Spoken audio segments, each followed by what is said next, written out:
Hello student, आज हमारी हिंदी साहित्य की क्लास नंबर 44 है। देखिए, बीच में मैंने कई दिन क्लासें नहीं डाली क्योंकि हमारा एचटेट आगे चला गया है, आपको पता था।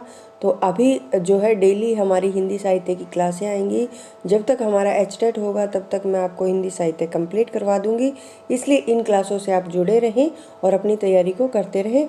चलिए फिर आज की क्लास को हम शुरू करते हैं। आज हम पढ़ेंगे महादेवी वर्मा के बारे में। पिछली क्लास में हमने सुमित्रा नंदन पंत के बारे में पढ़ा हुआ था और ये सभी हमारे छायावादी कवि हैं। छायावाद है वो हमारा चला हुआ है। चलिए फिर पढ़ते हैं महादेवी वर्मा के बारे में। इनका जन्म 1907 में फर्रुखाबाद उत्तर प्रदेश में होली के दिन हुआ था और इनकी मृत्यु कब हुई थी? 1987 को। हिंदी लेखकों की सहायता से उन्होंने साहित्यकार संसद नामक क्या है संस्था की स्थापना की। किसने? महादेवी वर्मा ने। इनको वेदना की कवित्री, आधुनिक युग की मीरा कहा जाता है। मोस्ट इम्पोर्टेंट है। महादेवी वर्मा बौद्ध धर्म से प्रभावित थी। निराला ने हिंदी के विशाल मंदिर की सरस्वती कहा है। किसको? महादेवी वर्मा को। 16 सितंबर 1991 को भारत सरकार के डाक तार विभाग ने जयशंकर प्रसाद महादेवी वर्मा के सम्मान में 2 रुपये का क्या है डाक टिकट जारी किया। सुभद्रा कुमारी चौहान उनकी बचपन की सखी थी। साहित्य संसद इलाहाबाद की स्थापना साहित्यकारों की सहायता के लिए की और प्रयाग विद्यापीठ की संस्थापक रही। मीरा मंदिर नैनीताल की स्थापना की। इतने कार्य महादेवी वर्मा ने अपने जीवन में किए। आगे महादेवी वर्मा छायावाद में कहे जाने वाले कवियों में रहस्यवाद के भीतर रही। रामचंद्र शुक्ल का ये कथन है। महादेवी वर्मा का प्रियतम कोई लौकिक पुरुष न होकर अज्ञात व अलौकिक था। इनकी जो प्रमुख कृतियां हैं निहार, रश्मि, निर्जा, सांध्य गीत, ये चारों इनकी बहुत ही महत्वपूर्ण क्या है रचनाएं हैं।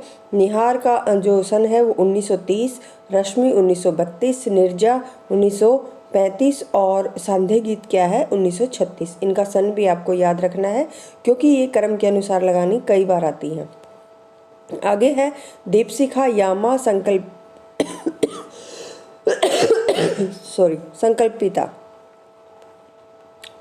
आगे है यामा काव्य संग्रह में महादेवी वर्मा को यामा काव्य संग्रह के लिए महादेवी वर्मा को 1942 में ज्ञानपीठ पुरस्कार से सम्मानित किया गया। महादेवी वर्मा की आरंभिक रचनाएं रामेश्वरी नेहरू के संपादन में इलाहाबाद से प्रकाशित होने वाली पत्रिका स्त्री दर्पण में छपा करती थी। उनकी जो प्रसिद्ध पंक्तियां हैं किसकी? महादेवी वर्मा की।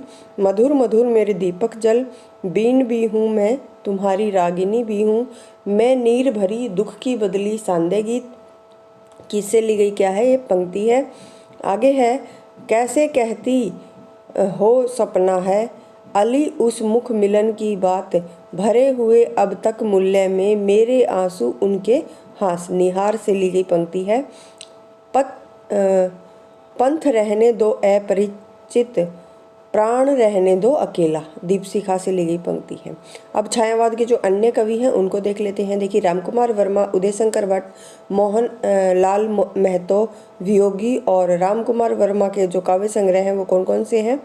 रूप, राशि, अंजलि, निशिथ, आकाशगंगा, जौहर और चित्तौड़ की चिंता, चित्ररेखा, एकलव्य, चंद्र किरण, हिमदास। उदय शंकर भट्ट के काव्य संग्रह मानसी, राका, विसर्जन, युगदीप, अमृत और विष इनका महत्वपूर्ण है। मोहनलाल महतो वियोगी की रचनाएं निर्माल्य, एकतारा, कल्पना, रजकण। अब पढ़ते हैं छायावाद की विशेषताएं।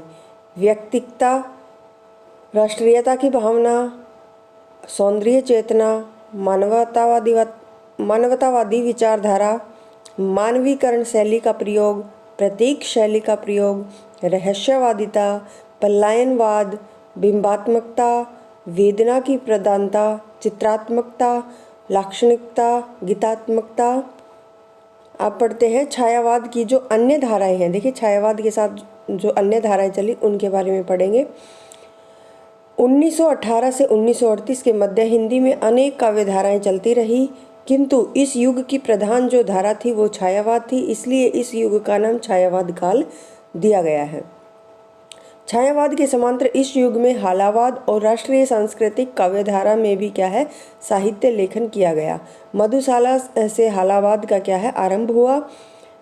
इससे प्रेम और इसे मधुशाला से क्या है हालावाद का प्रारंभ हुआ और इसी को क्या प्रेम व रोमांस की कविता, प्रणय व मस्ती की कविता भी कहते हैं। डॉक्टर बच्चन ने मधुशाला, मधुबाला, मधु कलश शीर्षक से मधुत्रयी की रचना की, इसे मधु काव्य भी कहते हैं। अब पढ़ते हैं हरिवंश राय बच्चन के बारे में। आत्मा अनुभूति के कवि कहे जाते हैं, ये कहे जाते आएगा। अक्षयी रोमांस का कवि भी कहा जाता है। हालावाद का प्रवर्तक माना जाता है। इनका जो वास्तविक नाम है हरिवंश राय श्रीवास्तव था। बच्चन इनका साहित्यिक उपनाम है। दो चट्टाने काव्य संग्रह के लिए 1968 में साहित्य अकादमी क्या है पुरस्कार दिया गया। मोस्ट इम्पोर्टेंट है। मधुशाला, मधुबाला, मधु कलश हालावाद की प्रतिनिधि रचनाएं हैं। निशा निमंत्रण, एकांत संगीत, आकुल अंतर बच्चन की दूसरे दौर की कविताएं हैं जो इन्होंने अपनी पत्नी की मृत्यु के बाद लिखी। हरिवंश बच्चन राय की क्या है अन्य कृतियां देख लेते हैं, सारी जितनी भी है।